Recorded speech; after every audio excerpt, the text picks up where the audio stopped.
The following stream contains mature content and subject matter. Viewer discretion is advised.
Welcome, everyone, to our second episode of Kids on Bikes, Shadows of the Witch.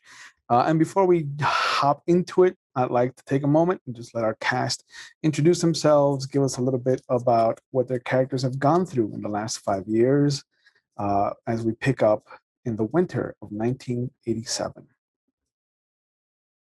Hello. I am Lonnie. I'm playing Rebecca Grace Winters.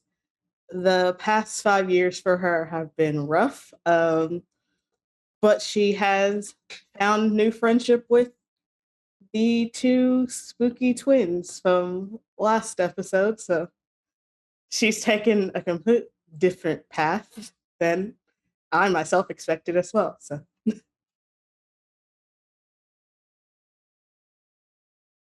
And hi, Rep Ben Powers playing Thomas Tommy Corey. Following the murder of his older brother in front of him by a supernatural creature, Tommy has gone through a time. He's definitely changed a little bit. Some of his puckish, boyish charm has eroded into something else. His teen angst is definitely up there, and yeah, that's a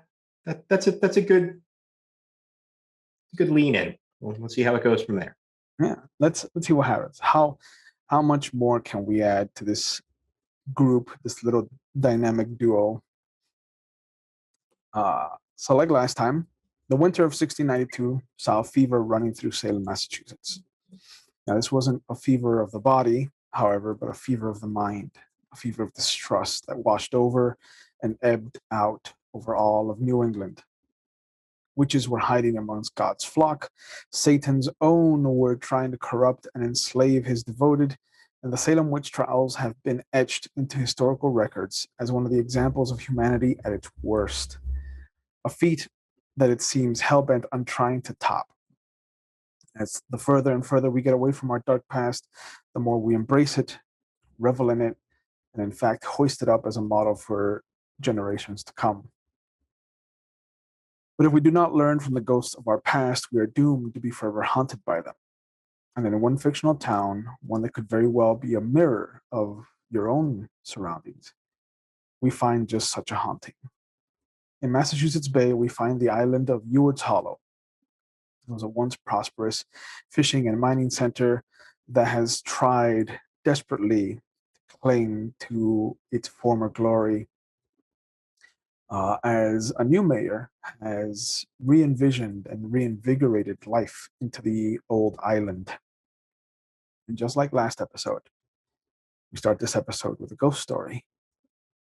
Once upon a time, in a small town on an island in a bay, a long dormant human error sought vengeance for the crimes brought against her.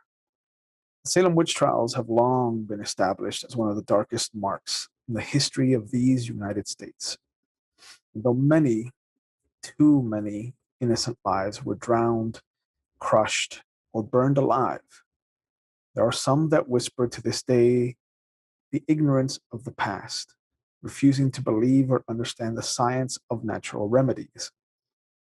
There are those who would persecute those of a different faith, be they Wiccan or Muslim, or Satanist, or even Baptist. This little town, however, was built of Catholic faith, the faith that they were doing the Lord's work. The monstrous had to be sacrificed so the meek could thrive. But were those righteous men holding those women under the surface made in the image of their God? Were those righteous men setting stone upon stone on the bodies of those that cried out their innocence? Were they loved above all by their God? And were those righteous men setting their orange, red, and white star marks on the landscape of New England, were they designed to be with their God for all eternity? For history has taught us hate begets hate, violence begets violence, but toughness begets a greater toughness. But when hate and violence have had centuries to simmer and bubble up, who will stand against what could be considered a righteous fury? And who could envy such a stance? But in a small town, on a small island, nestled in a winter-touched bay, we'll get to see exactly who will stand against the monsters in the dark. And we will get to see exactly who will stand against the shadow of the witch. And on a low breeze, a group of children can be heard, very familiar song, almost a nursery rhyme of sorts. The storm hit hard, the town went black. The lighthouse cracked, the witch attacks. She'll take your face if you show fear. Her moaning wails are all you'll hear. Witch killers, she comes for you. Witch killers, what can we do? A ghost that haunts and eats her prey, the bear that roars keeps her at bay. She'll hiss, you'll run, and that's okay. Here with your friends is where you'll stay. Witch killers, protect the bay. Witch killers, they'll save the day. It is the winter of 1987. The Bangles Walk Like an Egyptian is at the top of the charts, barely snatching the coveted spot from Hearts alone. In the theaters, Beverly Hills Cop 2 is going strong, but a personal favorite of mine, and quite possibly the greatest movie of all time, The Princess Bride, is quickly making its way up the ladder. But not everything in New England is as peaceful as the snow-touched roofs of the houses in Ewards Hollow. And the once headstone of a lighthouse has become a shining new beacon in the darkness. After the unexplained murders of a handful of children during the terrible storm that bore down on a small island in 1982, changes were made to the town's infrastructure. And at the lead of the new innovations and resurgence of life to the island was a single man, Thomas Corey, Ewards Hollow Mayor Thomas Corey. It was a hard shift that night for some people, and for most of the island itself. The lighthouse has been turned into a working museum with its own gift shop and tours set up during the day. And there have been special accommodations made in case someone would like to rent out the haunted lighthouse for the evening. Things have gotten better for the island and for some of its inhabitants. but only some. For a couple of teens at Ewart Academy, this winter break is going to chill them to more than just the bone, as the tormented souls of the sordid past of the island are being dredged up. A few years ago, a monstrous shadow was sealed away or destroyed outright, depending on who you talk to. Now something stirs within the hollow again. The historic landing estate has burned to the ground. It is the fourth such site to find itself razed to nothing but ashes. The sheriff and his deputies have been trying to piece together why an arsonist would even choose Ewards Hollow for a rampage. Since the school year started, the city has seen the loss of the Winthrop House in the south, where 2 students of the academy were injured. The Hudges plantation in the northern edge, where 5 students of the academy found themselves trapped inside and unfortunately perished. The Brandon House near the quarry, where 1 student of the academy was injured. And the landing estate, where luckily no one was injured, despite the Restoration Society having had a presence at the site, all of which had been standing since the founding of the town almost 300 years ago. Now, some of the families on the north end of the island are starting to worry as strange lights have begun to move around in the darkness of the old church hill. The sheriff's office has found no signs of trespassing, but have posted a couple of deputies to observe the island and any suspicious activity. Worries and fears are slithering through the streets of Ewart Hollow. The days are cold, the snow is light when it falls, but it does not stick. Barely enough has fallen to even record for the almanac. The sharp winds could not be helping with that, as they turn on a dime and carry the mischief and inconsistencies of those very same winds that followed Odysseus on his journey. The nights are long, and another threat to the island is turning its ugly head, awakening with the renewed influx of life on the island. And as before, so it falls onto the shoulders of a pair of students to face off with the island's dreaded past, in whatever form it takes this time. We find Tommy and Rebecca in that nebulous time period between Christmas and New Year's Eve. What are the 2 of you up to? Where's Rebecca right now? Where's Tommy right now? Rebecca is at the lighthouse with Jamie and Jennifer. At the moment, they're reading through different spell books that Jamie has found.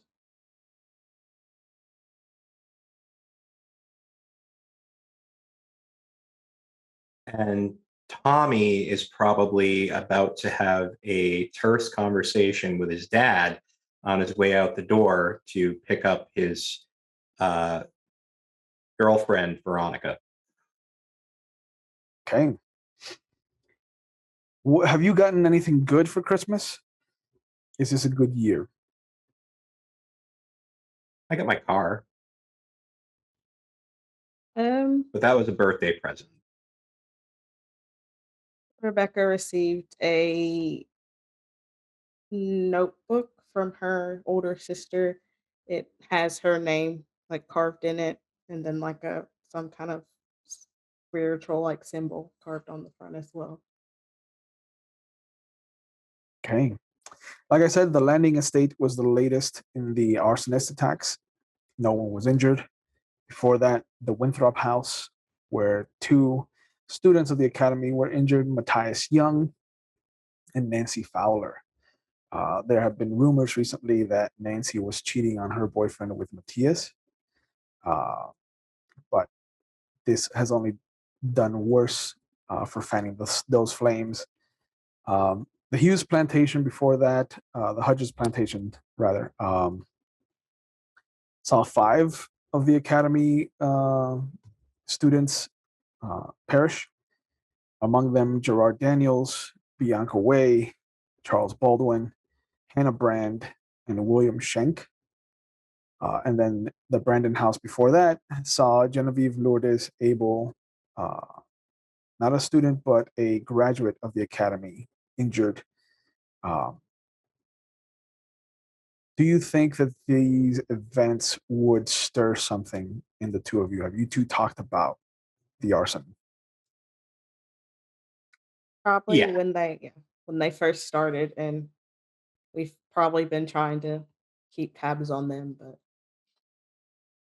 Especially if there were memorial services being held at the school or moments of silence and whatnot. There is one such memorial taking place tomorrow.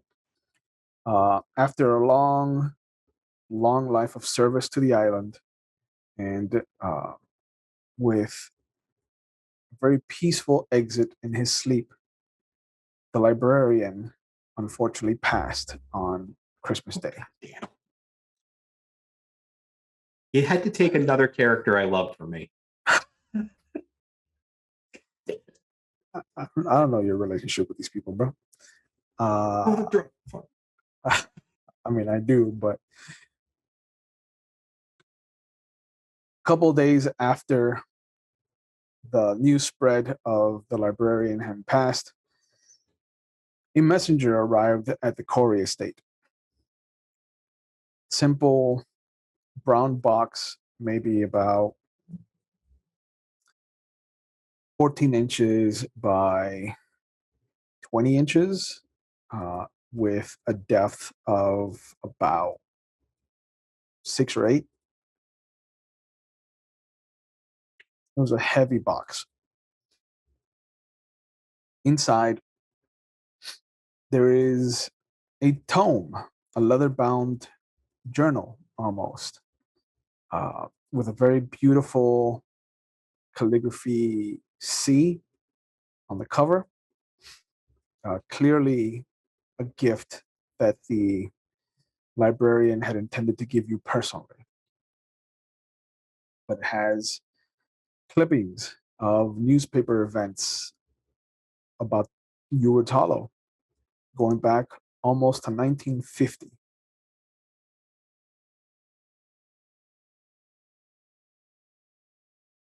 Tommy's definitely choked up. He and the librarian had been getting pretty close the last few years while he was doing volunteer work there. I'm assuming it was addressed to him and not his father. Yep, Tommy Corey. So he'll take it up to his new bedroom. In the intervening years, he has moved into Johnny's room, which is supposed to also be the haunted room in the house where his ancestor Giles Corey is said to haunt. And he seems to feel a lot more comfortable there than he did before. So he'll take the clippings and the book up to his room and begin to look through them. And he's going to call Becca. Okay. Her mom answers the phone, and immediately you can hear the excitement of her getting a phone call from you. Oh, Tommy, you just missed her. Hi, Mrs. Winters. She's out with Hi. the twins at the lighthouse. Oh, of course she is. She spends all of her time at the lighthouse, huh? Well, I'll tell you what. Could you do me a favor? When she gets back, can you have her call me? Of course. How are your parents doing? They're great. My mom and dad are doing great. Excellent. Let them know that we're excited for the new phases that your dad has planned for the city. Absolutely. I can't wait either. Did you hear he's basically turning the lighthouse into a B&B? That's odd. Yeah, he's going to be renting out rooms.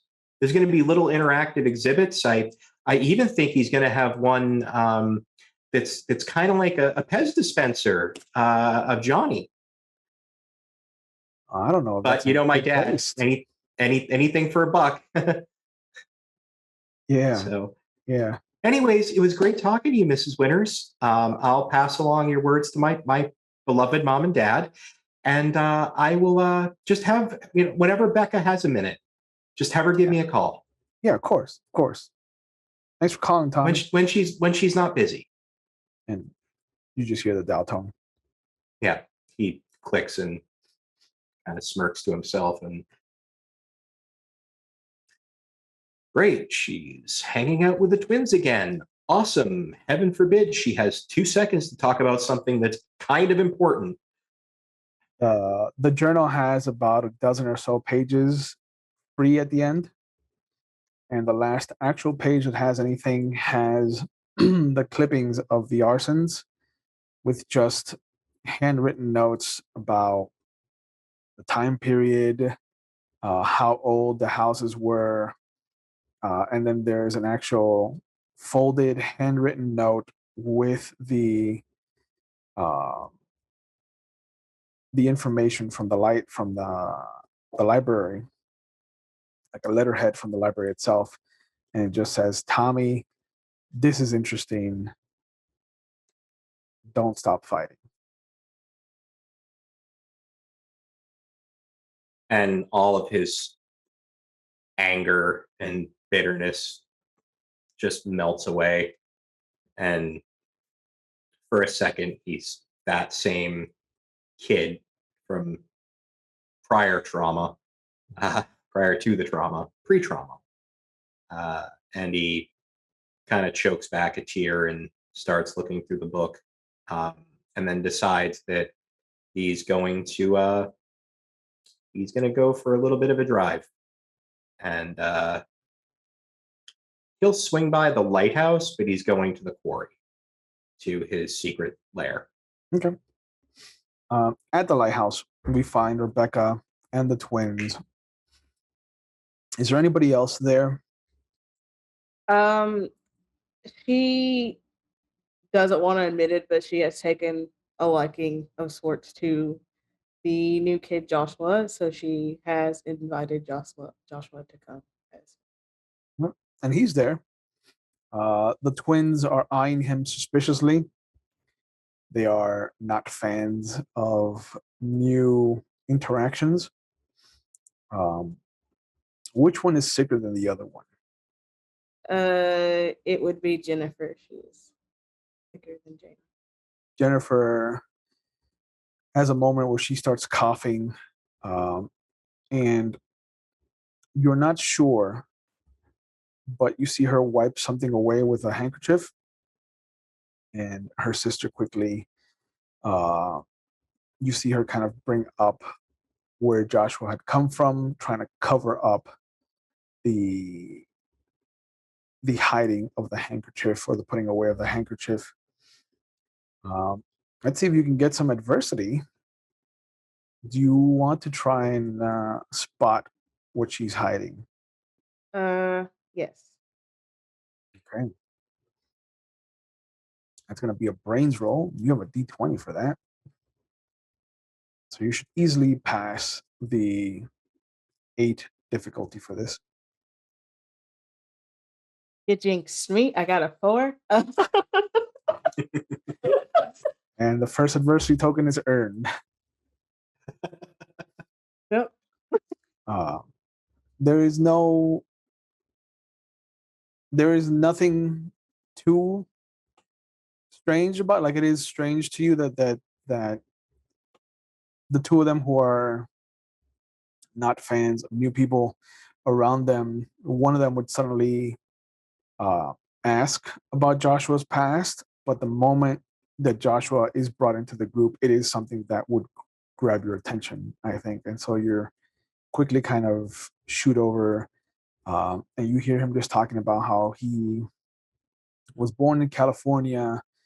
He spent some time in Texas, and then spent some time in Florida, and then came up here to New York, and then up to Boston, and was a little bit of a time in Maine, and then thought about going to Canada, but he found himself here uh, in Ewards Hollow because they're looking at turning the quarry into a helicopter base.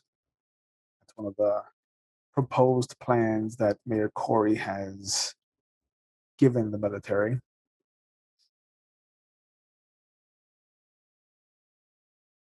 That would have, with that being said, that would have caught Rebecca's attention because as Joshua was probably talking, she probably had opened up her notebook and just doodling.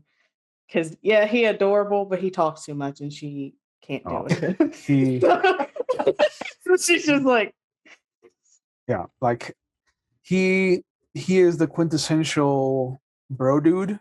Like this, while he's talking about each state that he's been in, like he's taken off his shirt, he's got like an undershirt underneath, and you see him kind of moving things around, um, so that all of you can sit in a circle with each other. And Homeboy's a badass if he's doing that in December. and the twins are kind of taken aback, and there's a moment where even after her coughing fit, like Jennifer kind of tilts her head at him, almost recognizably to you as, is this guy for real? Like, is this a real person? And slowly the two of them just turn to look at you. she will turn to Joshua and be like, I know you're trying to get comfortable, but it's winter. You should probably put your shirt back on. Also, it's a little, I get it, you're from California. Cool. It's probably really warm up there, but it tends to get very cold here in the winter. Just put your shirt on, please. It's weird. Put it on, please. And there's a moment where he just kind of like looks at himself, like, and you see the little bit of sweat coming down on his muscular body, and he's like, "Oh, this is cold. Okay, yeah, I guess, yeah.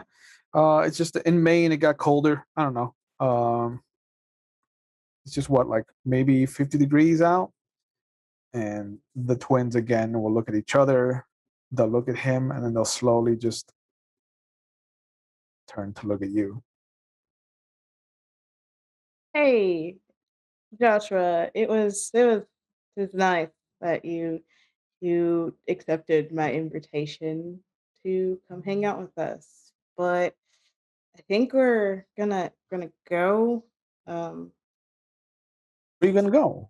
We just got here. Like we should check it out, right? Like this is where the big spooky thing happened. Technically, yeah. Um, that guy Tommy keeps talking about it. right, yeah. I I have to get home though. I have homework to do.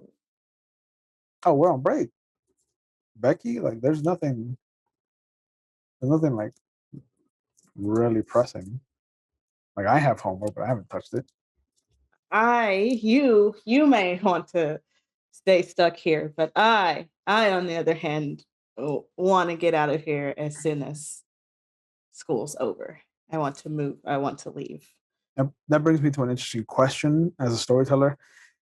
You're at the end of your sophomore year at 16. Do you think Tommy's a sophomore? Do you think Rebecca is still a sophomore? Do you think she would have skipped a year? She probably would have. She wouldn't have skipped a year, so she could stay in the same classes as Tommy. But she is taking Aw. like extra classes over break, like doing extra schoolwork over break to Nerd shit. yeah, nerd shit. How are Tommy's grades? They're fantastic. Um, his homework assignments are turned in on time. They're absolutely immaculate. He's acing all of his classes. Your penmanship has gotten so much better. My penmanship is incredible. I have to say that ever since homeroom on that second day of freshman year, I've just had a whole new academic lease on life. And as Joshua is putting on a shirt, putting his jacket back on, you see that familiar, you said black Camaro, Yep, Black Camaro. pull up. Depeche Mode's Black Celebration is currently playing out of the stereo Of course it because is. reasons. Yep. Yep. At that point, as she sees the car, she'll look at the twins and go, "Hey, meet back here tomorrow night, like we planned. Tommy's here. He probably wants to hang out. So They nod quietly, simultaneously. Josh It's fucking steps creepy. up. Josh steps forward. Oh, you guys are coming back tomorrow? yeah, Joshua, we're coming back tomorrow. Oh, all right. Okay. Can I come? Before she answers, she'll look at the twins to make eye Bex. contact. Hey, I don't want to interrupt. Hey, creepy twins. What's up, Nips? Hey, I need to steal you for a minute if you got the time. Yeah, we were about to leave anyway. Yeah, I can. She just walks over to start. Doesn't answer Joshua's question just immediately. And the second you walk away, like Joshua starts talking to the twins, and you see them. Okay. You just see them both like slowly just grabbing the fabric of their skirts and just falling into fists. Tommy actually leans over and pushes open the door for her without getting out of the car. His own little gesture of chivalry. He What a immediately gentleman. just like hops in and like closes the door, and she's like, "Let's get out of here before he asks you to give him a ride home." Yeah, it's not happening. No, never. No, I hate him. I don't know why you like that guy so much. I'm assuming it's the muscles, but He's really cute when he doesn't say anything. And the second Yeah, she says that, you just hear, "Hey, Tommy, what up? What up, my man? Hey, hold up. I'm sorry, I down." can't hear you over having my own means of conveyance. And you see him start making his way towards you. Hold up, I'll come over to you then. Hold on. He's already driving off. And he might actually put just a little bit of emphasis on the pickup so that the slush behind the back tire just hits him and teaches him that jackets are important in the Northeast. Not down California way. And he turns, yeah, sorry about that. Forgot, just got my license. Forgot that if you press the gas like that, it causes the slush. Geez, Beck, sorry, I didn't mean to do that to him. I feel really bad. He's fine. He's okay. You don't have to worry about it. He's okay. I wasn't worried at all. Hey, so now that I got you, it's been a bit, I feel like, since we've hung out. God, not since before the last two fires with all the dead people? I think that was the last time we hung out. Yeah. God, it seems like forever. I mean, obviously you've had a lot to do, with the two creepy ghost twins over there and their names are Captain Nips. They have names, Tommy. Their names sure they are do. Jamie and Jennifer. They have Okay, names. well, I look at them as creepy number 1 and creepy number 2. They're not because they're not that creepy when you actually. They are creepy as hell, Bex. They're creepy as hell. They're creepy, and somehow they brainwashed you with their witch magic. But we're not going to talk about that. Do you remember when Mr. McTavish died? Yeah. All right. Well, you guys were out doing your whatever it is you're doing. I've been volunteering at the library, doing, started with summer reading during vacation, and since then I've been helping out during holidays, just reading with the kids. I don't want to hear it. It's my way of giving back. He sent me something, and while not taking his eye off the road, he kind of reaches back behind her seat and pulls out his backpack and just like plops it on her lap. Top flap, you'll see it. It's the big book. It is heavy. It thunks onto your lap. What? He like opens it and pulls out the book. What is this?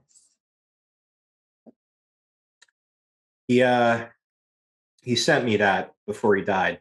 I guess he was expecting it. He'd been sick for a while, and so he sent me that as a Christmas present. And I haven't had a chance to go through it yet. There's some news clippings attached to it too about the fires. and he's already taken the note that he had written on the letterhead, and he's actually got it inside his jacket inner pocket. That's for him. So figure we can go by the secret lair and go old school with it, if you have Yeah. time. But yeah, I have nothing else planned until like tomorrow night. So yeah, I'm Cool. free. Yeah. Hey, I'm glad you can make time. I'm not bitter, by the way. I know I must be coming off as bitter. I'm not. It's so weird having like the person that literally was there when my brother was mutilated and we fought a literal witch suddenly get new friends and have all the time in the world for them, especially the creepy ones. And I'm, just left with my dickhead father who wants to turn the lighthouse where, my brother was butchered into a tourist attraction. Did you know that? I invited you to come with us multiple times, Tommy, and Yes, you always to the said creepy no. lighthouse where my brother was murdered. Not my idea of a good time. So he wants to set up tourist attractions. I mean, you love it there so much, you could help him with that. I'm personally planning on putting a fully animatronic Johnny on the second floor that when you press a button, the head just pops right off. Wait. So your dad wants to make the lighthouse a tourist attraction. Yeah. After and he's gonna be, and he wants to turn the quarry into a helicopter thing. My dad's gone full fucking stupid, and I just want to grab him by the back of the head and hold him under a toilet until he's a better person. But I don't think that's happening anytime soon. And my mom's so tanked out on wine since he started spending time with his secretary that I haven't been able to get a word in with her edgewise. So, I mean, I can't imagine why I'm suddenly so starved for fucking hangout time. Don't mean to be a whiny bitch about it. Don't let the music fool you. As Tommy's being a whiny bitch, could I have Rebecca give me a brains roll? Difficulty 12.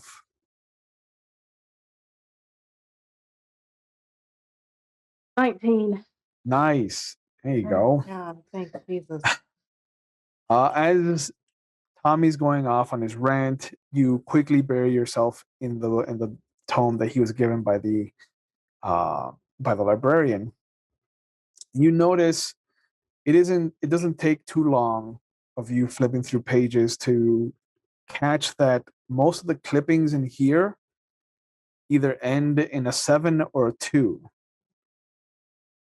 Going back to like 1952, 1957, 1962, 1967, 1972, 1977, 1982, and now 1987. Every 5 years, something seems to happen in Ewart's Hollow. Hey, Tommy, have you looked through this? No, thought I'd share that with you. Why, you find something interesting already? Yeah, it seems that every 5 years something happens in this town. And Cool. it always are years that ends in 2 or 7. That's this year. Yes. Yeah. And a bunch of people died in fires. Yeah. It's a 3.0 GPA coming through again. And then 5 years ago, I can't remember, something happened 5 years ago. Can't really put my finger on it, but I think it was bad. The lighthouse. And yeah, that place that killed my brother that you love. Again, not bitter. So let's look at it more. Let's read more. Come on, it'll be fun.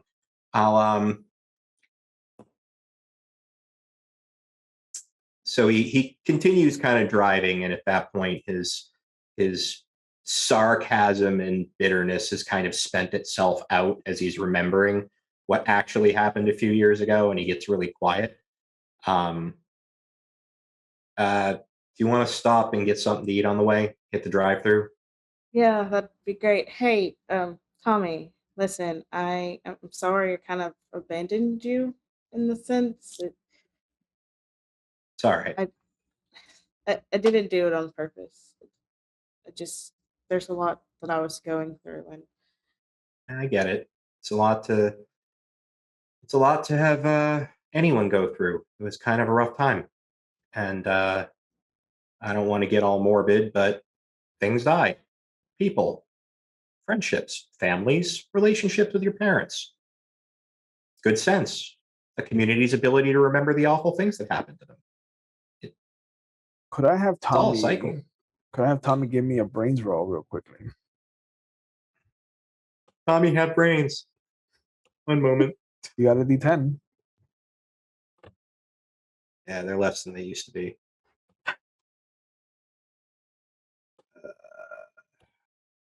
How do I look at the thing that tells me that I did the thing? That's a 2. Okay, so well, that's going to be an adversity token for you. Yep, Tommy don't brains good anymore. Tommy don't brains good. Yeah. Trust me, I this morning I took a picture of me making my coffee, which for Cubans is espresso. It's not like actual American coffee. And one of the things that we're judged on is the foam that we make, which we call espumita. And I took a picture of it because it came out really good today. And I was just like, for all the single ladies, my espumita game is tremendo good. So I had a Tommy Brains moment today. There's a moment in as your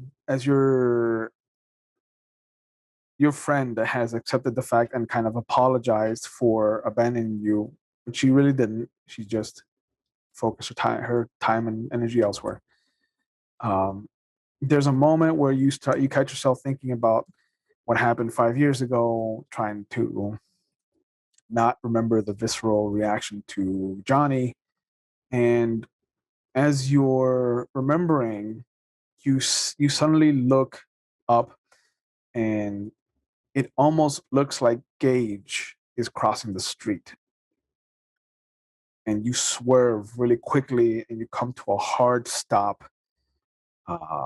Give me a brawn roll to try and make sure that you can stop before you damage Wow, the you car. are just picking all of my best stuff tonight. Did you look over my sheet and figure out what the worst thing I have is? I see that you need adversity to use your abilities, so I'm here to facilitate. That's a 2. That's a 2. So Out you of get another. 4. That's another adversity token. Thanks, man. I really appreciate it. Hey, you're welcome. Yeah, this one killed us though. No, no, Car plows into a wall. Traditional will game. no. You hit another car that was parked in the corner, and the alarms, both of your alarms go off. The car that you hit, your hit, and luckily, neither one of you is hurt. You did catch it in time. It's just because of the Becca, you all right? yeah. There's more damage to your car than there is to the car that you hit. What? I mean, what the fuck is that? What are you? I saw fucking Gage again. It's been happening when I drive sometimes. I don't know if it was that thing that we did that time, but it's been happening every now and then. I mean, plus side, this will piss my parents off, so that's good. Right? Yeah. Is it still drivable?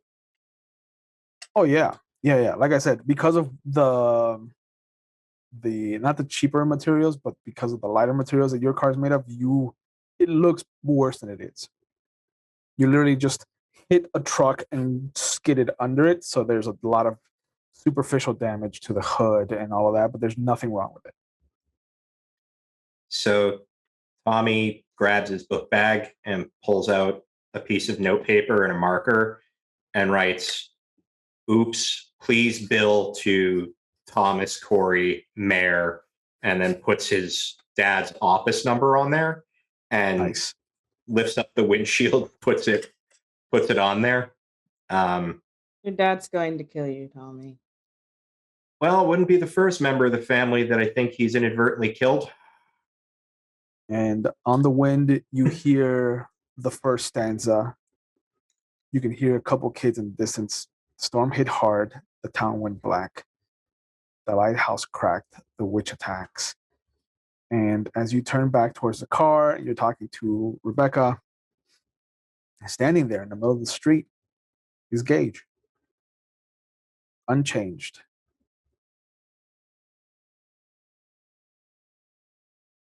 Becca, I think we might have hit our head, or I might have hit my head. Did we both hit our head? Are you seeing this right now? Do I see? You turn around and standing in the middle of the street is a 10, 11-year-old Gage. You remember when we were younger and I would always tell you that stuff like this exists, supernatural stuff like this exists? And I didn't Remember? believe you until something out of the nightmare showed up and awful things happened to us. Yeah. I Can don't I think we can I hit tell our you head. something? Yeah. I believe you. He notices the two of you looking at him, and you see a smile cross his face like he's acknowledged. And then he points in a direction. If you'd like to make brains rolls, Jesus Christ, stop having me roll dice. yeah, you need adversity tokens. I'm here to give them to you. What's Yeah, the, you're doing a great what's job. the score to beat?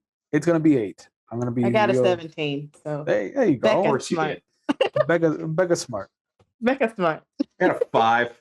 Becca really good. Becca read good. There's a reason I brought the notebook to Becca. Yep. Sure is. So that's another adversity token for you, good friend. Someone's been doing my homework for 2 years. I don't even need to think anymore. Nope. He's pointing north. Man, I wish I kept that good-natured perk, huh? Hey, prepared is going to pay off in spades once you get a bunch of adversity.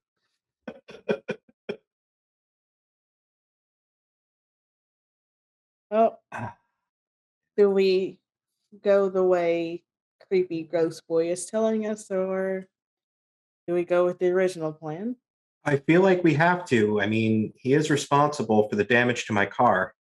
I mean, that, if nothing else, we need to get his insurance information.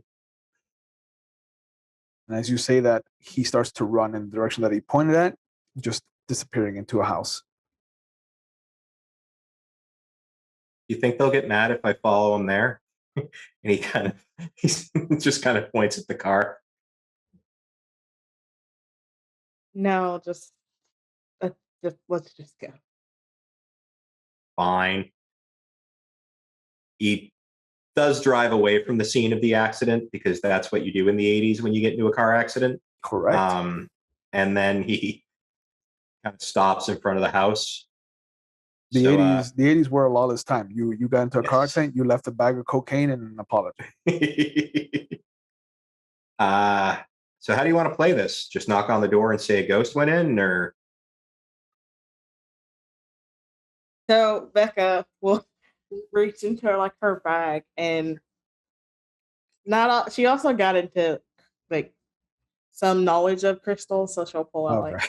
I thought you were about to pull out a bag of cocaine. I was like, No. we have not talked about no, Rebecca. that's Tommy's bag in 5 years. She'll pull out like a crystal, and she'll it's a necklace, and she'll like put it around her neck, and we can say car trouble. I mean, How is the rock going to help us with car trouble? no, just don't worry about it. Just Okay. we'll just go knock I'm- on the door and say I'm that just- we have I'm car just saying trouble. that And in the event of a car accident, I've never heard of anybody doing rocks about it. So he leaves the car and walks up to the front door. You come up. The house looks abandoned. There's no lights on. There's no sound coming from it. Hey Bex, you want to hear something cool? Sure. Yeah, a ghost led us to a creepy abandoned house. Usually what they do. This is great. I'm not having flashbacks. You have a flashlight or anything in your trunk or something?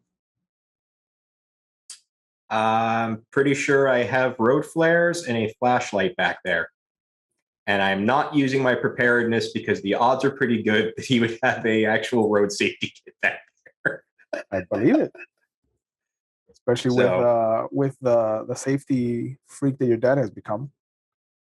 So he grabs the flashlight and Yeah, there's a whole bag of tricks in the trunk of the car. There's a flashlight, there's road flares, crowbar, tire iron. yeah, the crowbar has a purpose later on. The but he'll take it for now just in case that comes up. And he's got the flashlight. Becca, hold the flashlight. Okay. Gotta do some chaos. He grabs the crowbar and puts it in the door and just starts pulling at it. All right, make a brawn roll. Let's see. Do I get an equipment bonus for using a crowbar? Oh, why? Because you have a D4. Yes. And it's a crowbar. It's made for this. I rolled a 7, so you can add that to whatever you roll. Then that would be a 10 Hey, because I rolled a 3. there you go. So yeah, it takes a bit, and you have to find a place to put your foot, but you do pop the lock, and the door creaks open, just with this really long.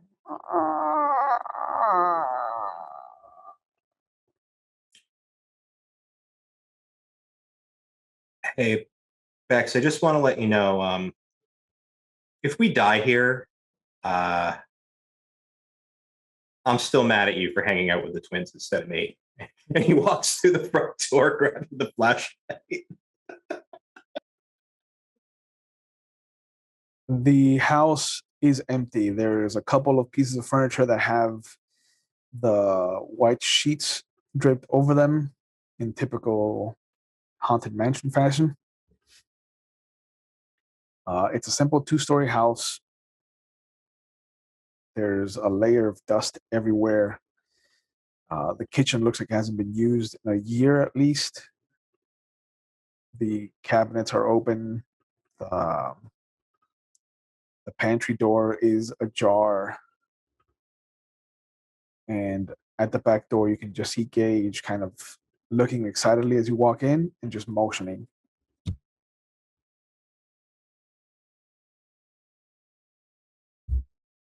I We're hate already this. in here. We might as well keep following him. We've already followed him this far, right? Like you True. said, when we were younger, it can't get any worse, right? Don't. I learned my lesson. Don't. This is how we get dead family, okay? We say things like that. You follow And he, him out into the back, and the worst thing that has happened is that it started to snow. well, that's relatively mild. Yeah, I expected worse. It is. Yeah, I expected more. I expected.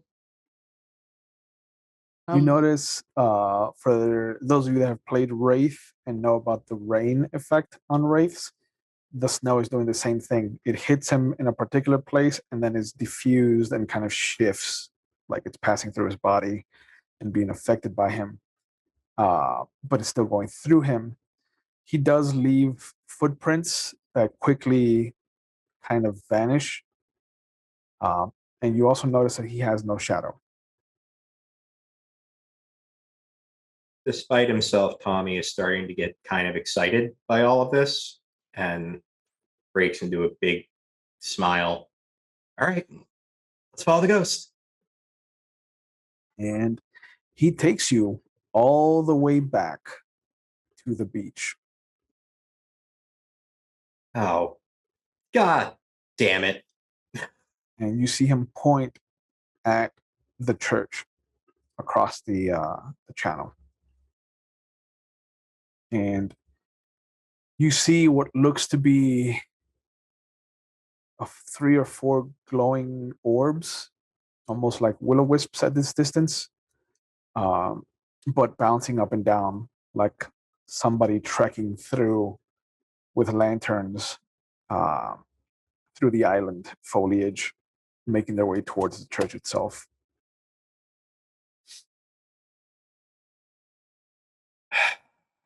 Maybe there's something at the church he wants us to see.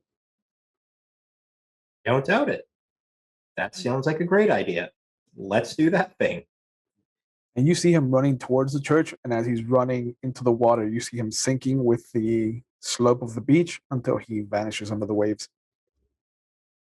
Not following him there. Too cold. Yeah, I can't. No.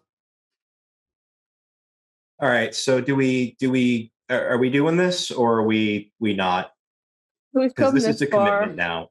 We might It's as a well. commitment if we do this. We might as well see it through at this point. All right. From not too far behind you, you hear, "We have a boat tied up." Is it 2 creepy girls standing there nodding in It is unison? Jamie and Jennifer. God damn it. Just Rebecca will like turn around because that scared her too. Because she's like, "Fuck! Oh God, Yeah. Jamie, they're standing next to one of the deputies empty his car. did you follow us Why? No, we've been here. the whole time?" Yeah. Oh, okay. Sorry, I'm still getting Deputy Michaels, to what do I owe the pleasure of you randomly being here? No, the car's empty. Oh, Deputy Michaels should be there, but he's not. Did you guys take the car? No, we found it. Oh, okay. great. That doesn't bode well. You guys didn't eat him or anything, right? No, Tommy. And immediately Jennifer starts to cough into a coughing fit.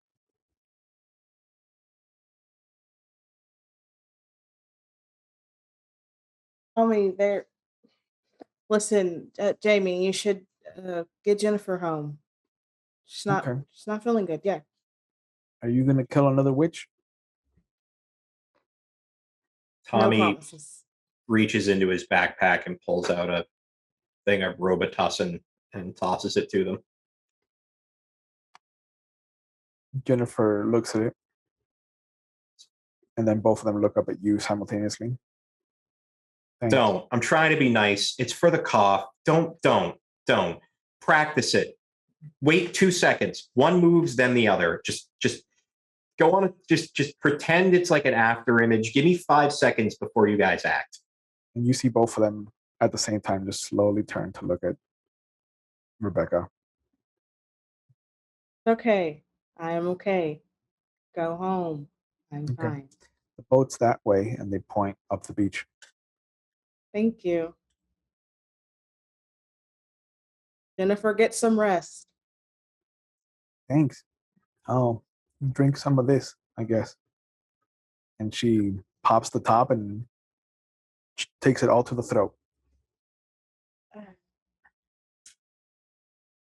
I would say this is a good time to caution you about robo-tripping, but I'm not. I'm going to sit on this one. Robo tripping. Yeah. So, Captain Bex, you know how to operate a boat? No? Cool. I got this. I'm good at things. And as you go up the Let's beach, go. you see that they led you to the deputy's boat. Cool. Deputy's missing. Got a boat here, middle of winter. If one of us falls over, we're going to freeze to death and die. We just followed a ghost kid into the water. Chances are he froze to death and died. This bodes well. I like this. He's a ghost. The I seat, love this. the seat on the boat has the deputy's jacket. And on the counter, there is also the deputy's radio. You can see that it's turned off. Do you think he fell into the water looking for Is there a someone? life jacket in the boat? There is. There are two. It's also a flare gun. I put my life jacket on. It's now my life jacket, and I hand Rebecca her life jacket because it's now her life jacket. I also get on the radio. Hi, this is Corey the Younger.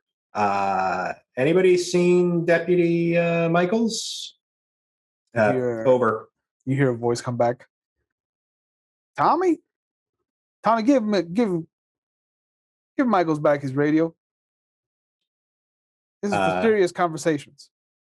Michaels is currently not here. We are at the beach in his boat. His jacket's here. His car's here, but he's not here. Over. Tommy, what beach are you at? One of two. This is the one up top near the church. Over. All right. You stay there. We're sending Deputy Daniels up. We're not gonna 10-4. Over. we should leave. You know we're not waiting, right? Like, we probably should, but we're dumb and we're gonna go follow this thing.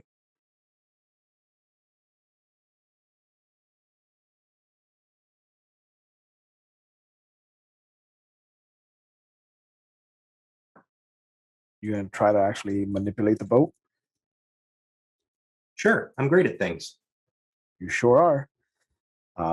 So that's gonna be a brains roll for you. And we will say that we'll make it a difficulty 8. It's not too far. Nope. I got a D10. It's a difficulty of 8. There's only a 20% chance I'm going to make this. You could have made it. I have faith in you. But you got another adversity token. Yeah, I'm racking them up. Yep. Wait. I got you. Hold on. Oh.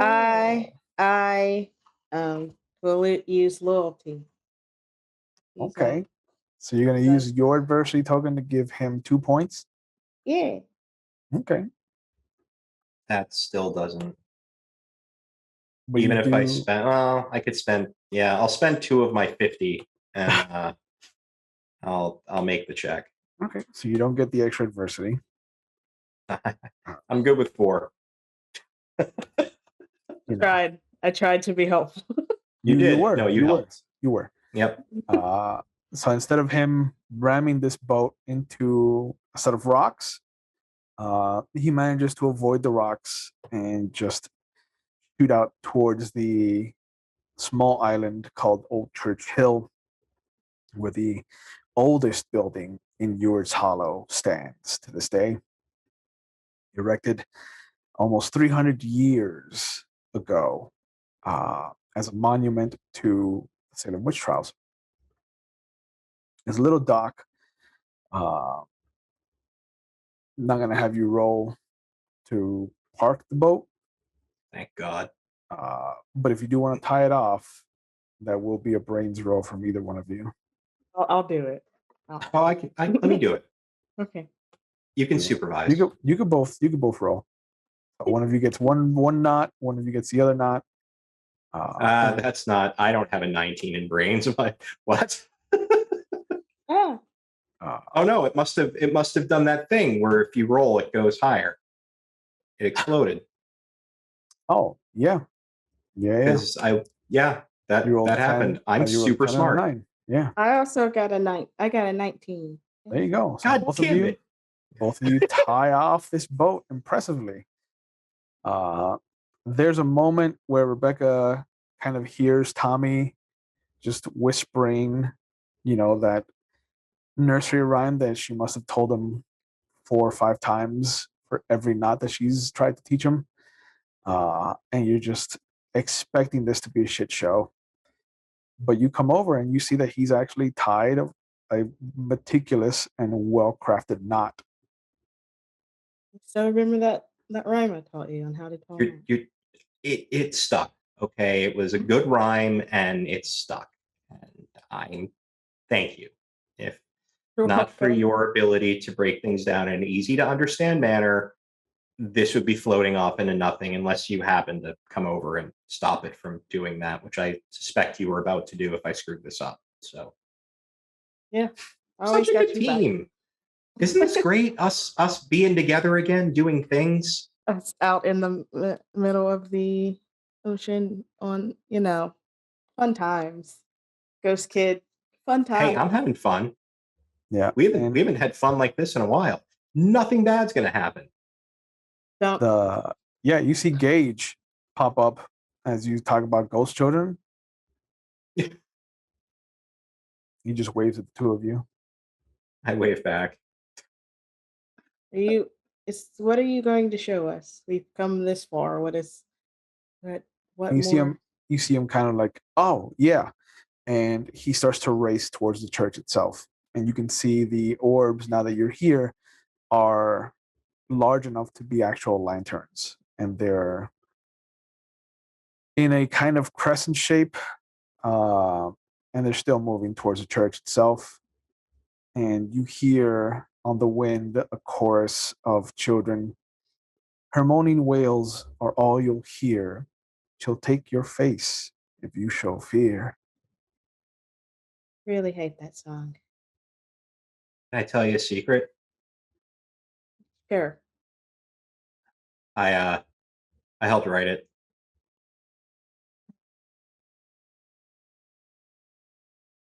Come on, it's fun. At least some people know what we did around here. I have been trying my best to not think about that night. I did too for a little bit, and then every day I woke up, and yeah, it's tough, really tough. The only person that But believed me was my sister. My parents threatened to put me in therapy if I brought it up again. So I just oh, mom and dad wanted to send me to the funny farm. Uh, I wasn't. I learned to shut up pretty quick and just reverted back to playful, puckish humor, and reminding them what awful people they are ever since, especially my dad. yeah, that's pretty rough. Ah, again, eventually it gets to the point where enough bad stuff happens, you're not afraid of it anymore. And I think I've hit peak fearlessness. Yeah. I'm not afraid of the lighthouse anymore. It's actually not too bad. Tommy, your left hand suddenly gets really cold, and Rebecca, your right hand suddenly gets really cold. He's holding our hands, isn't he? He's holding our hands right now. He I'm is going to look down, and holding. he's going to be holding our hands. He is holding your hands. Just God a damn it. big happy smile on his face. Great.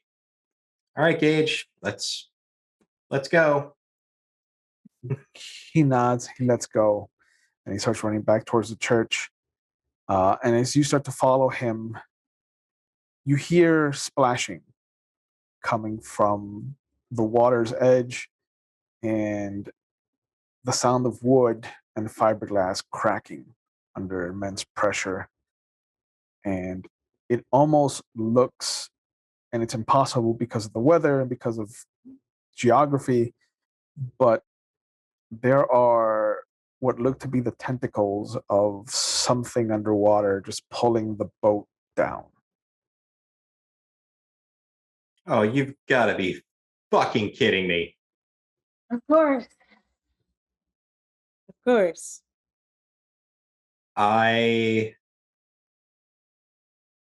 Is there enough of the boat left where I could grab the flare gun? Make a flight roll. About to get some more adversity point. Your flight cannot be. Well, it's an 8. Yeah. Okay. It's a 5. Okay. You dive back onto the boat just as the box, that big orange box of emergency, slides into the water, and you see it floating closer to the origin point of these tentacles. And that's when one of them just lashes out and grabs you by the leg.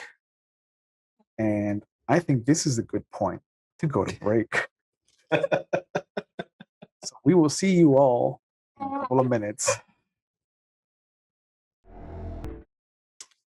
And welcome back, everybody. Before we went to break, our two intrepid high schoolers got to reconnect after spending some time apart from each other since the events of the first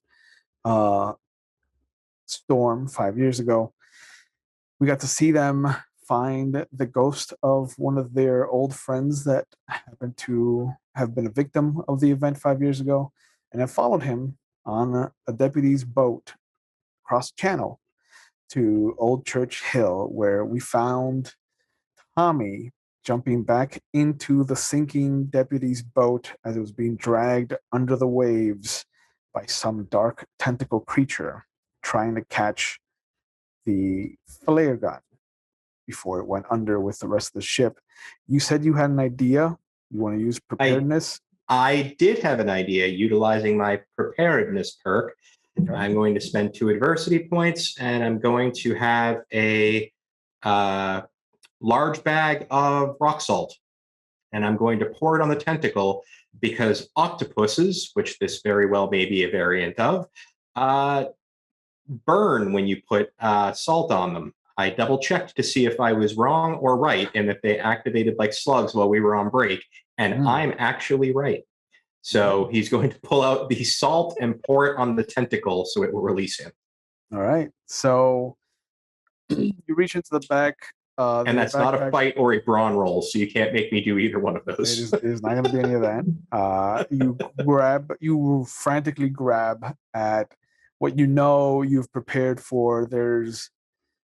You've read books about what vampire hunters, monster hunters normally would carry. Tommy probably has a small vial of holy water from the church.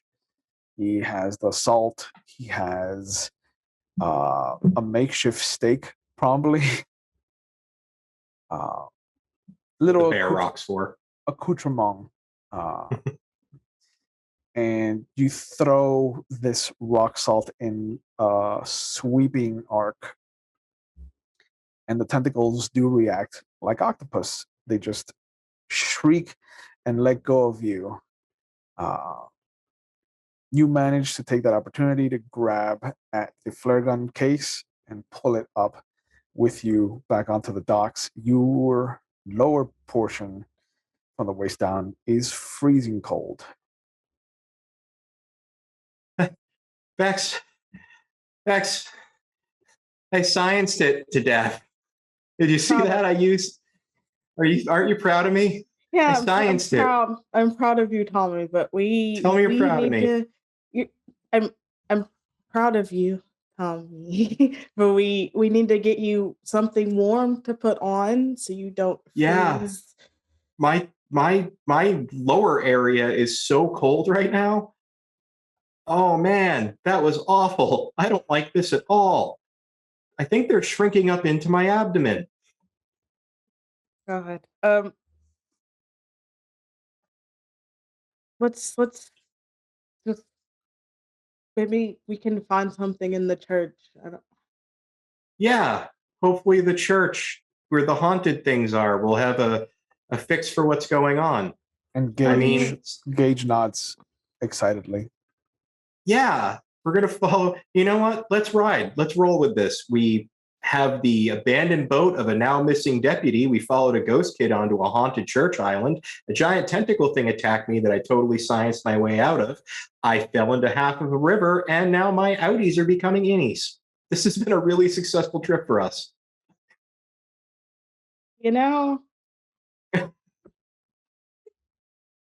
You're not wrong. It's going rough, but you know what? Can't get worse. You hear a scream come from the church. I expected I'm that. actually really, really upset you're stealing all of my "It can't get any worses" because that's my catchphrase. Okay. And a better place to put him in. All right, let's do it. Because the alternative is if we can't get me somewhere warm, you got to do the body heat thing, and you're my friend, but I don't want to do that. Not with Same. you. No, No, no. You that's yeah. Let's you go. run over to the Kathy church. Ireland, absolutely. You, not so much. Kathy Ireland. God. Ooh, there's a name. 87. Yeah, I'm fully aware. You run over to the steps of the church and you see what looks like Deputy Michaels face down on the church steps. Becca will immediately run over there and flip him on his back. His face is missing. Fucking damn it. And immediately Tommy just has flashbacks of Johnny being brought down the stairs. And he begins to laugh. It's not a good sounding laugh. It's a bad laugh. It's not a mirthful laugh.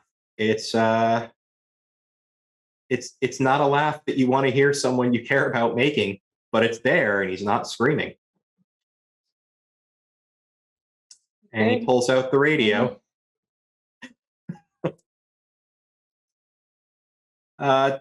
Sheriff? You hear static. Cool. Throws it over his shoulder. The flurries start to pick up. Is his gun on him? It is. I take it. Okay. There's no way this thing we fought 5 years ago as kids is back. There's doesn't we watched it die. Right, it's not back, right? Well, it looks like our fortunes just pulled an about face, and now we're in a lot of trouble. See, get it? About face. The Yeah. more tittering and unpleasant laughter. There is a thud that comes from inside the church.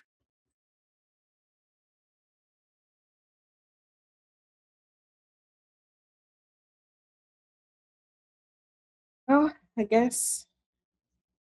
I look around for Gage, You see him, and you see Johnny. and I. Oh, great! Of course I do. And is Johnny still his face, or is it or is he holding it? It's Johnny. Okay. And you see what looks to be other children that you don't recognize. Some that you do from the event 5 years ago. Others from as young as 10 or 11, all the way up to 18-year-olds. Any from the fires? Yeah. The 5 that were consumed in the fire are there. There's a couple of them actually have clothes that don't even match the year that you're in. They look like they were silhouettes from the 50s. From before that, it looks like some simple Wild West garb, and even all the way to colonial clothing. I think they want us to go in. They seem to all be watching us. Apparently.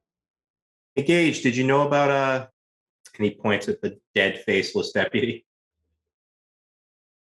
He nods. And you were excited and skipping to bring us here?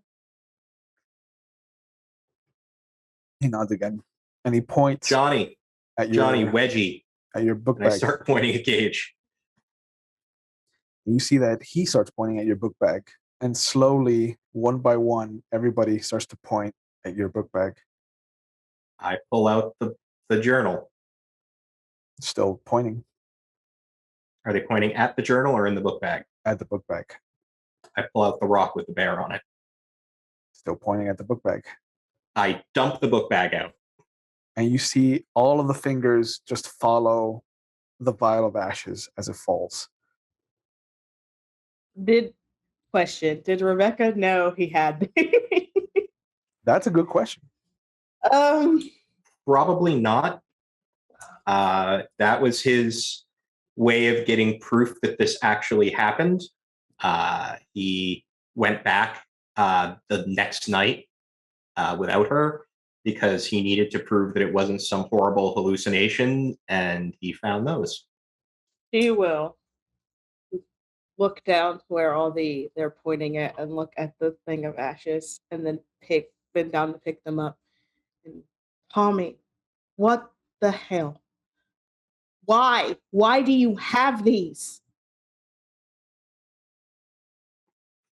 Because I needed proof. I needed to know that this happened and that my brother didn't randomly get butchered and that we didn't have a fucking break with reality and that we weren't legitimately crazy. Okay? Because you know what? We had a fair amount of trauma and that could have happened. But this is my proof that it actually happened. And he turns to the ghost. Is this why this is happening or is this just a side effect? Nod for yes, I caused this by having that. The Gage just kind of like looks at all of them, and they all look at the church for a moment. And then there's a screech that comes from inside, and all of them just start to disappear until Johnny's the last one. And he just kind of holds his hand out, almost like you've always wanted him to, just to be that one loving brother to you. And the second the thudding starts to get closer to the doors, he vanishes. I get it. You wanted proof. I understand. I get that. The ghost said it wasn't my fault. And he takes the hat off and puts it where Johnny was staying. Hold this in case I come back. He just sets it down, whether Johnny's there or not. He puts it where it was. And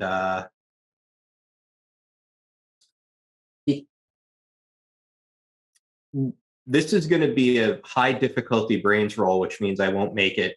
While they were flipping through the journal, did they see anything about the church that may or may not provide some relevant information to our current struggle? Oh, make a brains roll. Say the difficulty is going to be 16. Hey, you might want to roll this to like better than me. Roll. I mean, Not this roll I wasn't. Not this roll I wasn't. We got a 1. It's fine. All right, that's a All 3. right. Let's get some adversity tokens. Adversity tokens all around. Hey. Nope, let's go into this nice and blind like we should.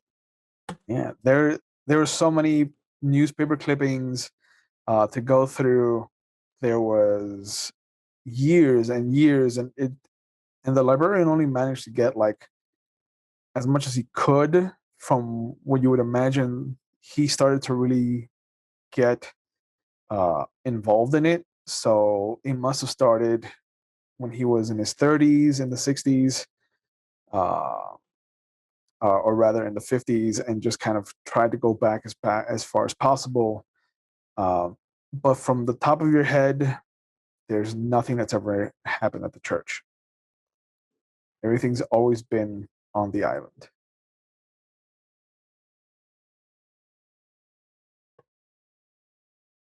All right.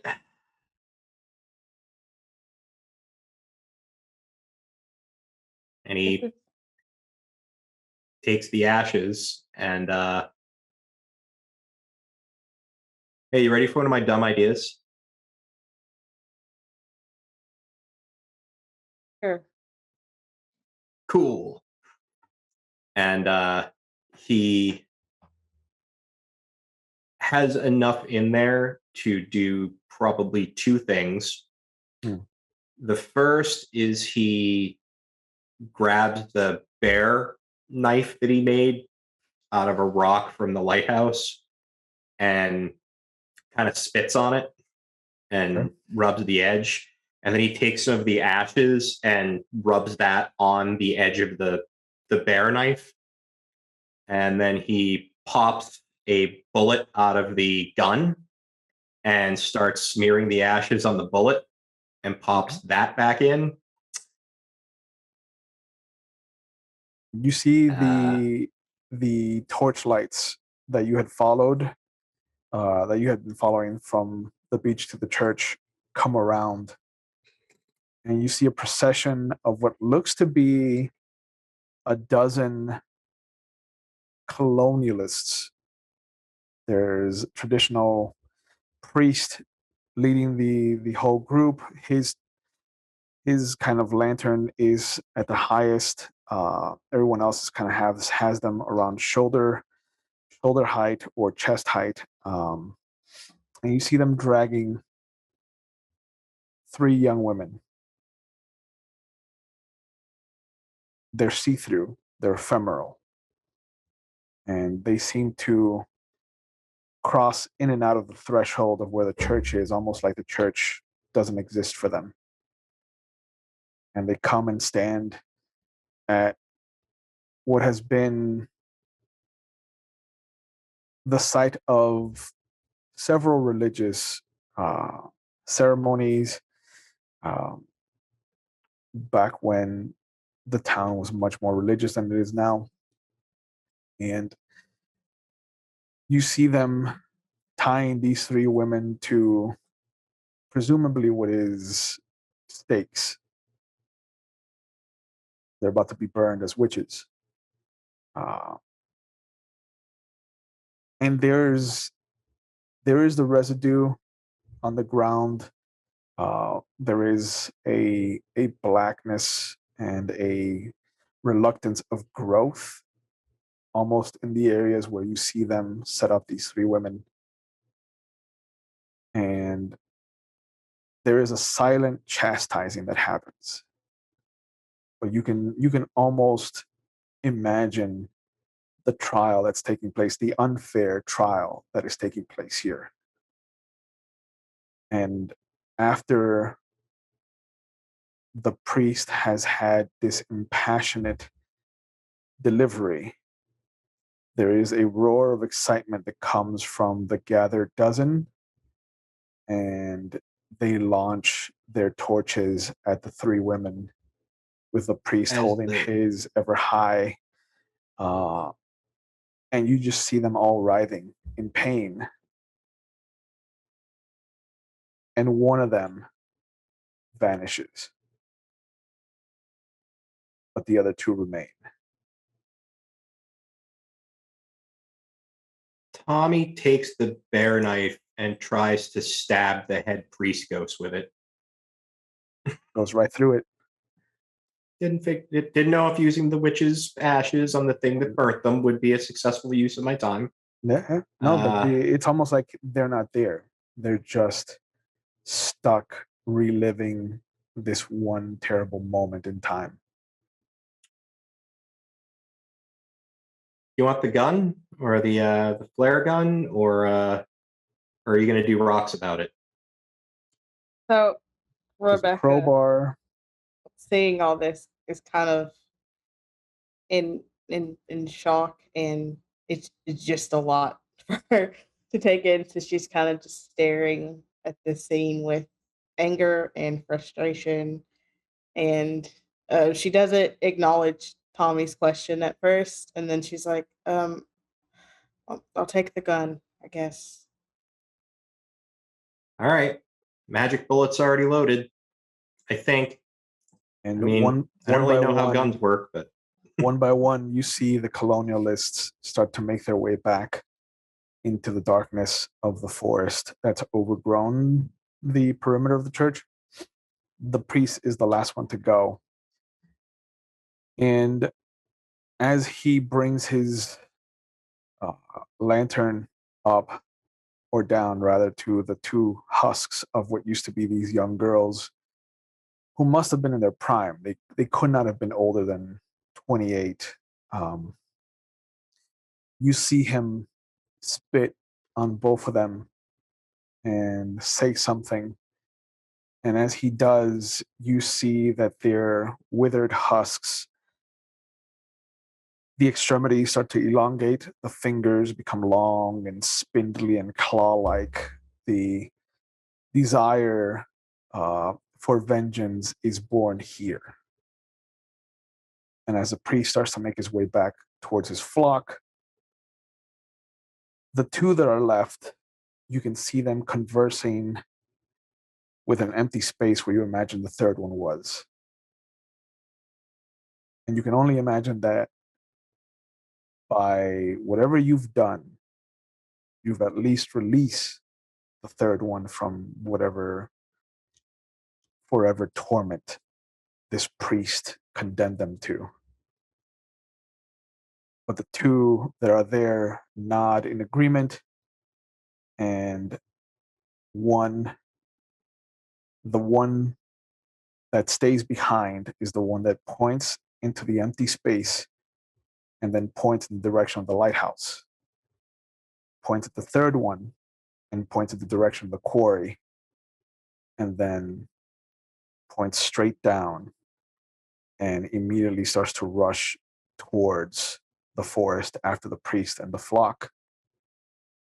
And then you hear the echoes of what must have been these people ravaged by this monster that they had created by their own hatred.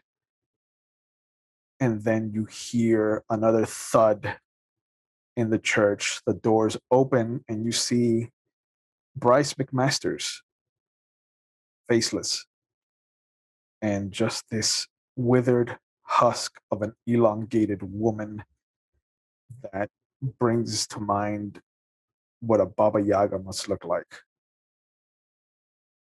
And there's just the empty, eyeless sockets that turn their attention towards the two of you.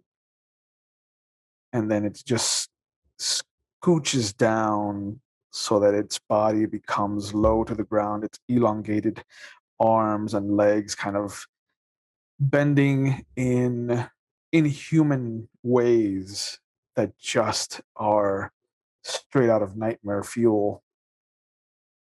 Horror movies will be made about the way this body is cracking and deforming and bending as it climbs down the steps and starts to get closer and closer and closer. oh, hey, I'm sorry to hear what happened to you. It was pretty terrible, but you fucked up. We already got your sister, and you can't. You can't. We're witch Rebecca- killers. We kill witches. You're just going to be another notch. Rebecca's gonna step forward and she will go, I don't want to hurt you. Let us help you. Tell us how to help you, to release you from whatever it is that's happened to you. There's a moment where the body stops and there's a slow turning of the head in your direction. It is almost the same creepy vibe that Tommy has gotten from the twins. And without even looking in Tommy's direction, its long, spindly arms shoot out like a spear. Would Tommy like to try to dodge or take this full on? Oh gosh. Ah man, do I want to take a spear shot from a witch full on?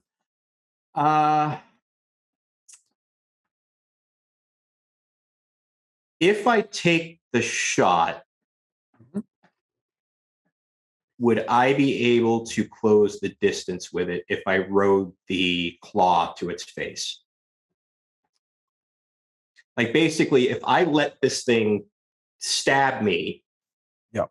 would it be expecting me to rush towards it, with it continuing to go through my body, further injuring me? Not at all. Okay, then I'm gonna take it Okay.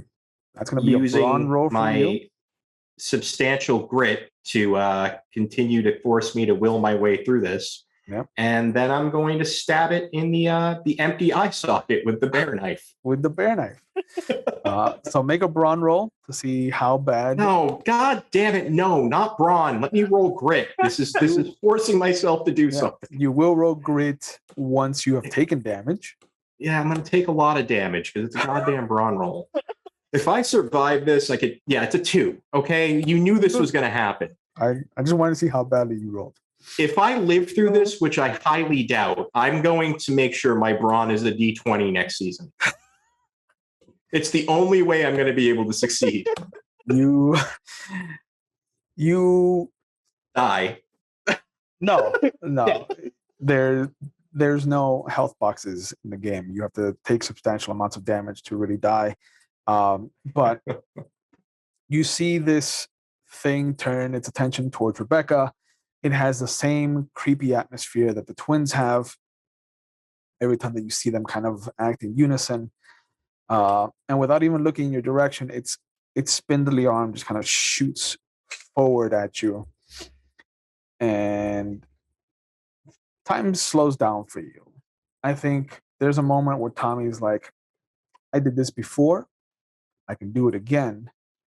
And then the husk of an arm just spears right through your stomach. What you imagine is grazing or just cutting like a Roman spear tip past your kidney and shooting out the back of your body. And pain flourishes out from both sides of your body like a blooming garden coming to life in the height of spring. Now you can make a grit roll to push yourself forward. I'm If gonna oh, make man, if I fail, snap it's gonna be a so snap bad. decision. Okay. That's okay. Seeing this, seeing Tommy get stabbed, Rebecca immediately will shoot 13. at the. Okay. 14 is enough to put you in a task where success is extraordinary, but decidedly possible for characters who are truly skilled at it. You don't know if it's being bolstered by the image of Johnny, being bolstered by the scene that you witnessed of what was unjustly done to these women. But you grit your teeth, just as the stat is called, and you, with your free hand, grab onto the husk of an arm and pull yourself forward. And as you raise your hand up with this bear knife, you hear the thunder crack behind you of Rebecca firing the gun as best as possible. If I could have both of you make a fight roll. I want to add, I added my adversity point for my earlier brawn failure. Just there. So I'm gonna Three. so I'm gonna use my adversity token because my action was a snap decision, and I'm gonna use my strength, which is cool under pressure, Yeah. and I'm What's a gonna snap take. decision? Right now you're in a combat situation, so you're only doing snap decisions. You don't have the calmness or the cool and collected atmosphere to help each other. You're just trying to survive. I'm dumping all of my remaining adversity points, which is 4 into that 3 that I rolled. So that'll take it to a 7. I will Cool Under just Pressure says you may spend 1 adversity token to take half of your die value instead of rolling. so that I'll just take the 5 because I have a D10 for Fight. Yeah. fight. So you take a 5. You push yours to 7, which puts it much higher than my brawn roll to take whatever you were going to do to her. And your 5 is enough to beat the 1 that I rolled to just take this on the chest. So Tommy has beaten the roll. So you beat it by 4 greater. So the attacker explains their attack and the defender explains how they respond. The attacker then explains how this barely mitigates the harm. Rebecca beat me by 7 to 9. So the attacker explains their attack. The defender explains how they respond. The attacker can alter any of these details as the defender explains them. And then the attacker explains how this response fails to prevent harm. So for Tommy, narrate your attack for me. I actually kind of dig this because this gives her an opening to explain why her attack actually did damage. Yeah. Or if it was the other way, I don't remember which of us rolled higher. So basically, the spear comes out and Tommy takes it in the gut. And a 16-year-old with a spear shoved through his abdomen, it's not an experience that you ever hope to have. And the pain is unbelievable. He's seeing the witch, and they kill witches, and he's seeing the things that killed his brother, and this kind of beautiful madness overtakes him, and he grabs the arm at the end of the spear claw and just pulls himself along it, causing the claw to sink deeper. And he still has the shard from the bear ornament that he drove into the eye of the other witch, and just smeared with the ashes of her sister, brings it towards her empty eye socket, trying, even though it's probably going to kill him, to murder this thing on his way out. The second you raise your hand up above your head to bring this bear knife down, the witch's other arm comes up defensively, trying to bat this knife away. And with everything you have in your body, with Johnny kind of bolstering you from the other side, there is nothing that stops your momentum. And there is, I would imagine, a satisfying crunch as excuse me, Tommy's knife goes through the palm into the back of her hand and stapling it straight into her eye socket. The witch lets out a screech that is inhuman. You almost imagine that it could be heard as far as the mainland with how loud it is, and her head tilted back, Tommy's hand kind of stretching out as far as possible, creates an opening for Rebecca. Rebecca, how does your shot impact this witch? So Rebecca, after seeing Tommy get stabbed in the abdomen, something kind of snaps in her, and her face just gets very serious, and she starts to concentrate and does the math in her head again and waits for the opening. And when she sees the opening, she immediately fires the gun. And as the thunder crack of the hammer comes down and the is launched out of the barrel. You see that with the one good eye, I use the term loosely, that this witch has, that the body is just trying to not take this damage. Even during colonial America, guns were still guns, and the sound of this modern weapon is just going to reverberate in the memory of this creature. And try as it might, the second that you make the decision to fire, running all the calculations in your mind, there is no where that this body can shift that you are not going to at least cause severe damage to this creature. And just as Tommy has what you imagine is one final thrust of his knife arm and forces the creature's head up even further, opening up the chest to you, there is the sound of brambles, of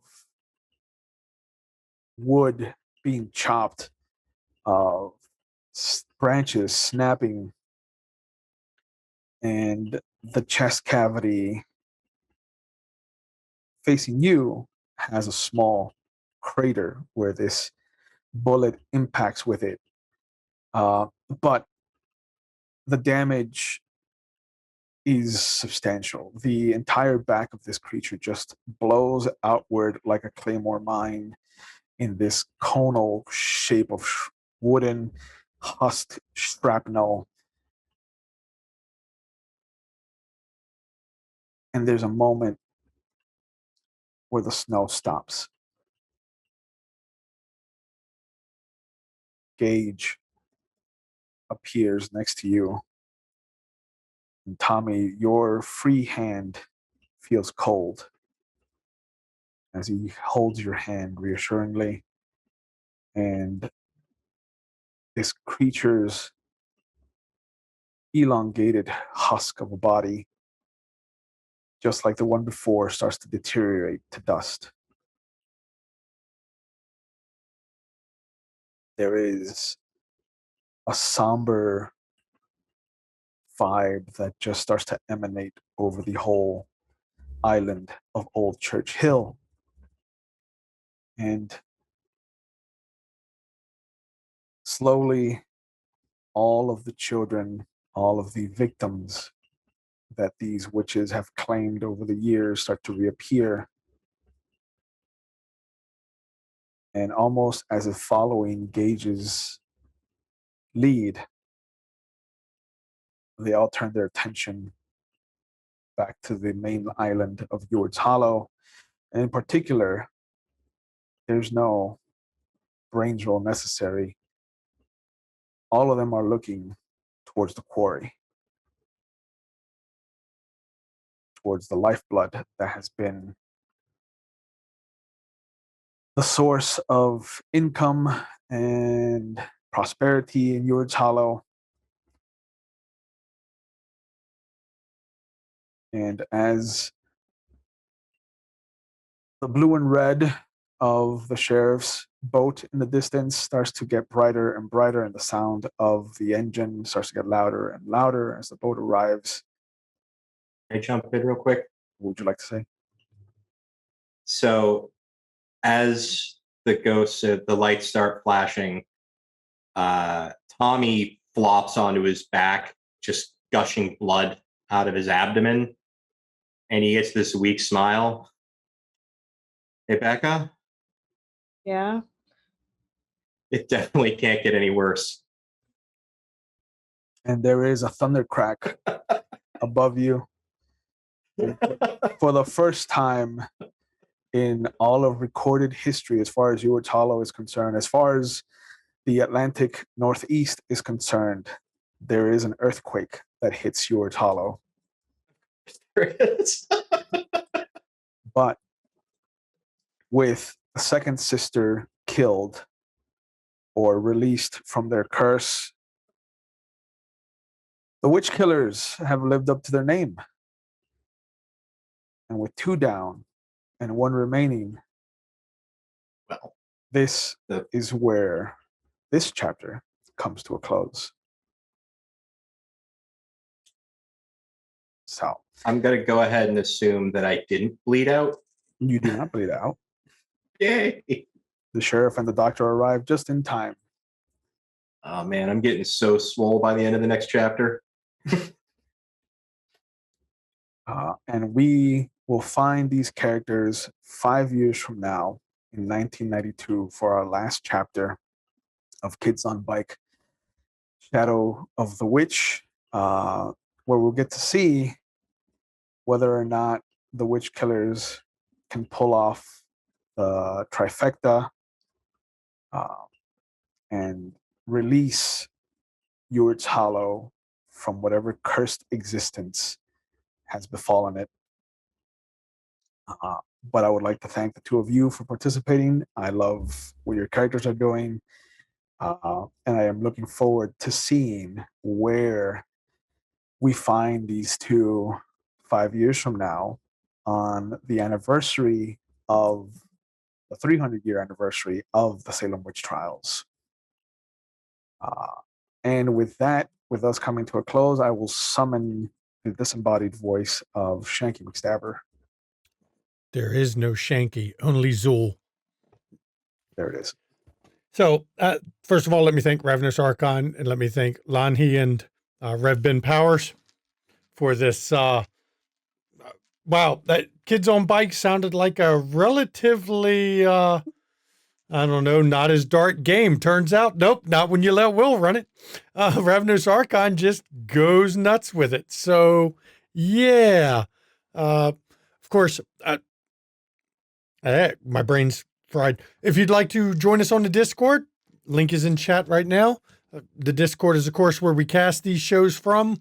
We also try to do weekly hangouts based on here lately the available spoons to do them, but you know that happens. We do community games when the schedule's not so busy, and it's just a chance to hang out with each other and do things. We've got a good community over there. If you want to catch back episodes, like say maybe the first episode of this stream, or of course any of our many other streams, you can pop over to our YouTube. Of course, if you want to catch some D&D and Call of Cthulhu, you can pop to Ishvel for that. But all the other stuff's on the main McStabber Studios YouTube channel. You want to catch some other great content creators. One of them is the storyteller here, Ravnos Archon. When he's not streaming over here, he streams on his channel. I don't know, at the rate he's going, he might as well just keep streaming here and bring his other players over here and keep his game going. I'm just saying, because, you know, he streams over here an awful damn lot. If you want to get some McStabber Studios merch, pop over to our merch store. Not going to lie, I'm kind of leaning towards having to put in a request for some merch of, well, it couldn't get any worse. We need a t-shirt that says that with something like, you know, a few knives or something coming at them because, yeah. So all the viewers know bits and donations, they go to the players, not to the studio. It is a way for the viewers to give something to the players to show their appreciation for everything they do. Of course, if you want to do anything for the studio, you can subscribe here on Twitch. You can subscribe on YouTube, or you can pop over to our Ko-fi. But the bits and donations, we don't get those. Those are just for the players. Now, for the schedule this week. This week's schedule, of course, this was episode 2 of our Kids on Bikes. Tomorrow at 8 p.m. Eastern, Demon the Fallen, Season 1, Episode 8. Episode 7 was pretty rough. They had a downtime episode that somehow ended up in a murder. Or, well, a death of some kind. I'm not quite sure you'd call it murder, but it was kind of a negligent homicide. Event went down, and it got pretty dark for a downtime episode. But hey, you know, that shit happens. Friday, we are back at 8 p.m. again for Dune, Blood-Soaked Sands. And you'll get to see me and Ravenous Archon again. And of course, my wife, Mama McStabber here. And we just got invaded. I mean, they just brought guild highliners down through some atomics, and we're about to have all hell break loose. So Dune's about to get even crazier than it was if all the murders weren't enough. And then Sunday, of course, Windy City After Dark is at 5 p.m. Eastern. And that is our Vampire the Masquerade stream. Season 7, Episode 7. It is getting closer and closer to the end. But last episode, they just come across, well, like 7 dismembered bodies all in one room. Had a mage show up. That mage you might recognize as Ravnos Archon. He showed up as a guest player as a mage, which was pretty interesting. It's a good series. And then, of course, next Monday, the finale of Kids on Bikes at 8 p.m. Eastern. Be the end of it. And wow, this has been some crazy shit. Not going to lie. As always, as we end our streams, please, everybody, take your mental health seriously. Check in on friends, check in on families, check in on loved ones. Make sure they're okay, because a lot of people aren't. And sometimes a friendly voice, somebody reaching out, or just somebody showing they care will do a lot to help them, and will get somebody off the ledge and be a lifeline to them. And if you do suffer from mental health issues, like many of us do, first of all, it's okay to not be okay. There's nothing wrong with admitting that you need help once in a while, because we all need help. Nobody can get through life without the people around them. And if you do suffer from these mental health issues and you don't feel you have anyone you can reach out to, in text is a list of names or numbers you can call or text 24 hours a day, 7 days a week. And these will have people on the other end of the line. And we do have the new updated National Suicide Prevention Lifeline number, because that just changed on July 16th. So we've got the updated number there so that you can contact them as well. And please make sure you're okay. And if you need to take time for self-care, take time for self-care. Self-care does not involve doing things for a bunch of other people. It involves doing something for yourself, just to help yourself out. Never be ashamed to take some time for self-care, because you need that too, people. And since my wife is not here, I'm going to point out, please get your COVID vaccines. They are, once again, it's ramping up again. And holy shit, I just want this over. I want people to get vaccinated so we can stop passing it around, because I have no desire to die from COVID. And as somebody who has COPD, I am in the high risk category. So let's not kill Shanky this week, and not next week either, hopefully. Just pointing that out. And finally, reproductive rights, trans rights are human fucking rights. I'm telling you now, it's healthcare and it's rights. And the Supreme Court should not have done what they've done. It is not a state's issue. It is a human rights issue, and it's a bunch of bullshit. So please, everybody, vote for candidates who will support the right to body autonomy and a right to privacy and a right to choose. Because right now, women's rights got set back 100 years. And now they're going after LGBTQIA, gay marriage. And if you don't think they are, Ted Cruz was just recently quoted as saying he thinks it's time for SCOTUS to overturn the lawsuit that allowed gay marriage. So they're coming after that next, everybody. And that's some bullshit too. And of course, as always, fuck Putin. Don't take it out on Russian businesses and Russian people in your community, but fuck Putin, because he's a shitheel and he needs to be fucked with a chainsaw. And if that mental image isn't enough, well, think on it some more. It should be. And let's see. Oh, and my final thing, as I'm on my soapbox here, please, in a world full of Satine Phoenixes and Jameson Stones, do not be like them. Please be Mr. Rogers. Be a good neighbor, because this community and this TTRPG hobby does not need shitheads. It does not need abusers. It does not need people who take advantage of those around them. So don't be like them. And as the tech weenie behind this stream, I do thank the players and the storyteller, GM here in this one, and all the viewers, of course. Good night, everybody, and we will see you, well, hopefully next time.